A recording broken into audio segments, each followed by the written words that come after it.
Oh, starter Pokemon. Every person who has played a Pokemon game has a connection with one of these fellas. Game Freak really steps up their game when designing these guys, as they all drip with personality. However, for almost every playthrough, these starter Pokemon feel a bit similar. The three aspects of a Pokemon that make them unique are as follows: typing, stat spread, and lastly, ability. These aspects in combination allow for even similarly typed mons to feel unique in their own way. Starter Pokemon lack this feeling due mainly to their abilities: Blaze for fire, Overgrow for grass, and Torrent for water types. These abilities are identical in their current state, boosting the respective typing power of moves by 50% when they are a third of their health. I believe that this isn't enough. Starters should have an ability that really elevates their status.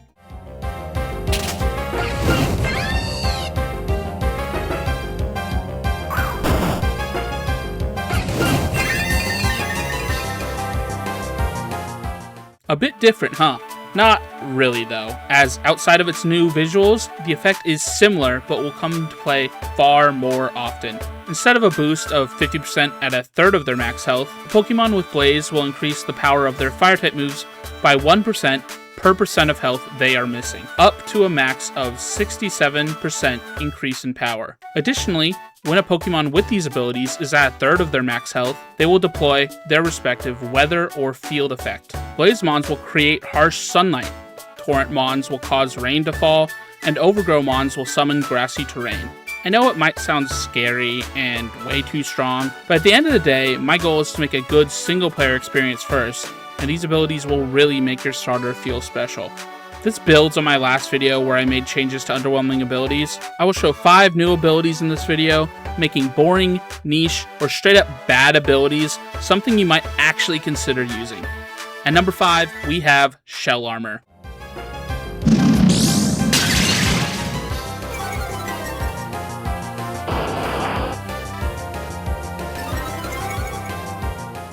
Shell Armor normally is an ability that makes it so your Pokemon can't get crit, and that's it. This ability is actually pretty good, especially for Nuzlocke. However, is it fun? I personally think it deserves a little spice. So now, it still protects your Mon from crits, except now the first instance of a stat drop is nullified, much like how the item White Orb works, at the cost of the armor losing its original function of negating crits. This synergizes like a dream with Shell Smash, a move that many Shell Armor Mons have access to. Essentially, you are trading the function of your ability so that the Pokemon can use an item other than White Orb. But don't think I forgot about the other crit stopping ability, because at number 4, we have Battle Armor.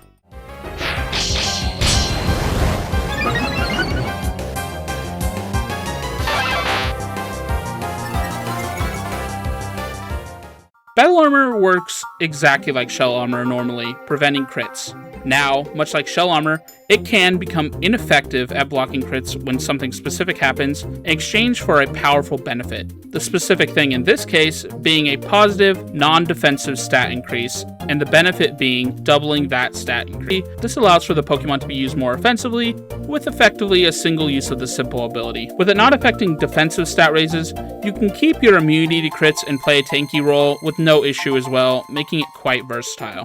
With the last 3 abilities, I want you to take a sneak peek into my thought process on abilities and what I deem abilities that need a change to be more fun. Quote-unquote bad abilities usually have a use case in which they're useful, but unfortunately, actually interacting with these abilities is extremely rare, especially in a single-player story experience. I intend to buff these abilities in one of 3 ways going forward. The first way is to completely reimagine the ability like I did with Swarm last video. The second is to broaden the scope of what the ability has to offer so that you can see it activate much more often. The third and final way is to heavily lean into the niche the ability occupies, and so that when it does actually do something once in a blue moon, it does something grand and exciting, rather than the player just saying, "Oh neat, I forgot I had that."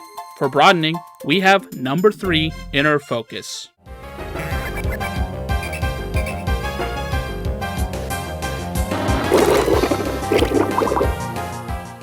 Inner Focus makes it so you don't flinch. Ooh, so useful. Not. If Inner Focus procs for you 5 times in a casual playthrough, I would be shocked.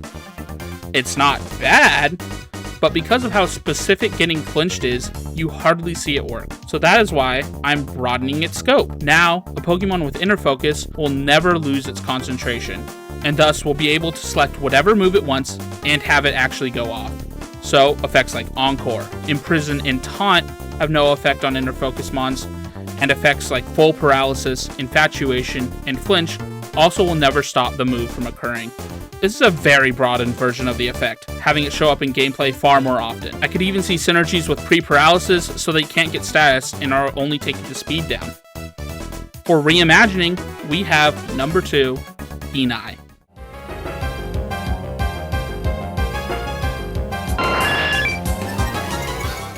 Kenai is a simple and boring ability that prevents your accuracy from being lowered.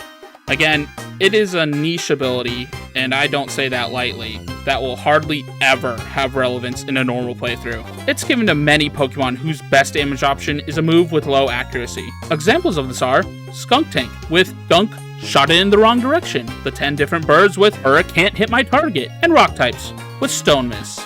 So, I reimagined the ability, so while it retains its original effect, it now acts like an accuracy boosting speed boost, making these Pokemon unafraid to use these higher damage but lower accuracy moves all the time.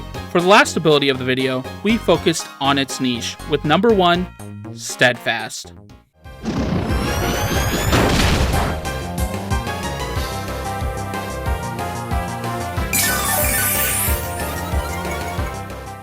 Okay, I know that looks crazy, I get it, but hear me out. Steadfast used to just raid your speed when flinched. It doesn't even make you immune to flinching, it just gives you a speed boost. Like I said with Inner Focus, getting flinched in a single player playthrough hardly ever happens. So when the ability actually gets used, I want some crazy effect to happen. Something that can turn the tides. In this case, Steadfast has been changed so the Pokemon is immune to flinch, and when it would have normally been flinched, it raises its speed and heals to full. This is something that can really turn the tide of battle in major ways, and can lead to incredibly exciting moments if it acts for you, or scary moments if it activates for an opposing trainer. It is this exact feeling I want to happen more often when I change abilities for my game, giving you a fundamentally different experience than playing a regular mainline game. Before we move on to the other changes to my game, consider helping my small channel grow by subscribing so that you can stay up to date with my progress. The other thing I did for this video is make the PC. My PC is improved in several ways compared to the mainline Pokemon games. Gone are the days of opening the PC, then selecting someone's PC, then skipping past the deposit and withdraw Pokemon options, just to get to whatever you actually want to see. There are a bunch of features some eagle-eyed viewers would be able to notice compared to the old games. First off, your party is always visible at the bottom of your screen, getting rid of the clunkiness of opening a menu just to see your party. In this party section, there is a deposit all button that will be of great help for people who want to change their team all the time.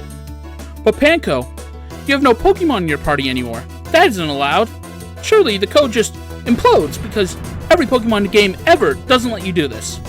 Fear not, humble citizen. I have made the impossible that even the highest grossing media franchise in the world couldn't accomplish possible by not letting you leave the PC until a Pokemon is in your party. I thought that would be harder. Anyway, on the right is the Pokemon info. You can cycle between general info, EVs and IVs with its current stats, and base stat spread, as well as all of its possible abilities. The way you interact with this box is different as well. As you can see here, there are 3 different cursor options. The first is the regular cursor. The second is a multi-select cursor, which allows you to select multiple guys at once and drag them and move them as you please. And lastly is the rectangle select, which works exactly like a mouse on a computer, dragging over an area and moving them as you please. Another button you can see is the Pokemon versus item switcher. Just press the button and suddenly the Pokemon get dimmer, so you can actually see and interact with their items. While this is in mainline games, we still cannot see the attached items without switching to the items tab. But in my game, you most certainly can. There's a bunch of other info that is more accessible just by a glance, but I don't want to go through everything or we'll be here forever. The last thing I will point out, however, is the search button. While this button is in modern Pokemon games, you can only really search for a Pokemon by name or a select few basic filters. I, however, think that this is stupid. Just straight up dumb. What if I want to see all my grass types? How about all my Pokemon that can Mega Evolve? With their search feature, getting that info is a pipe dream. My new revamped search feature can be used like the regular search, but it can do so much more. It is heavily inspired by a site called Dim. Dim is a community-made item organizing site, the more profitable of the two Bungie IPs named Meratha. No, this can't be right. Is it on the back? Like I was saying, Dim is a fan-made site for Bungie's more profitable IP, Destiny 2, that lets you easily find whatever piece of armor or weaponry you're looking for. Dim has the best search bar I have ever used, and it isn't really close, letting you find exactly what you want every time, no matter how esoteric what you are searching for is. So I did my best to recreate that in my Pokemon game. Clicking on the search button brings you to a new screen, and you'll see a bunch of autofill options. Let's imagine a scenario. You're heading to the Elite Four, and you want to fill out your team. All you need is one Pokemon to put the pieces together, and you decide what your team needs is a fire type. But you have been catching everything you can get your grubby mitts on, leaving you with boxes full of mons. It will take forever to find exactly what you want. So you click the search button, then Pokemon, select type and click fire, bam! All your fire types are right there. But there are still too many options. What you really need is a good special attacker. So you click once more on the search bar, click Pokemon, then stats, meander over to base stats, select special attack, greater than or equal to, let's say, 100. Wabam! You're down to 5. Just in that moment, you remember that you got a Blast Burn TM. I wonder which of these mons can learn that. At this point, you get the drill. Click search, then moves, type in Blast Burn, and bada bing, bada boom, you're left with 2. With that, it's easy to decide, and in a matter of moments, you can narrow your search. I am sure you can see all the use cases with this system, and there are a bunch of commands to help narrow your search in specific ways. If you want Pokemon who can Mega and have a defensive ability, you are only a few clicks away. This is yet another feature I have added to combat the need for my arch nemesis, video game wikis, and has been implemented everywhere in my game. But I do believe it is the best work I've done yet, and I'm quite proud of it. Before the video ends, I want to thank everyone for the support on the last video. Responding to all your comments with opinions and ability ideas was a blast. If you want to keep up with my progress, please subscribe. If you have any comments, please leave them down below. I respond to all of those. And with that, this has been Panco, and I will see you all next time.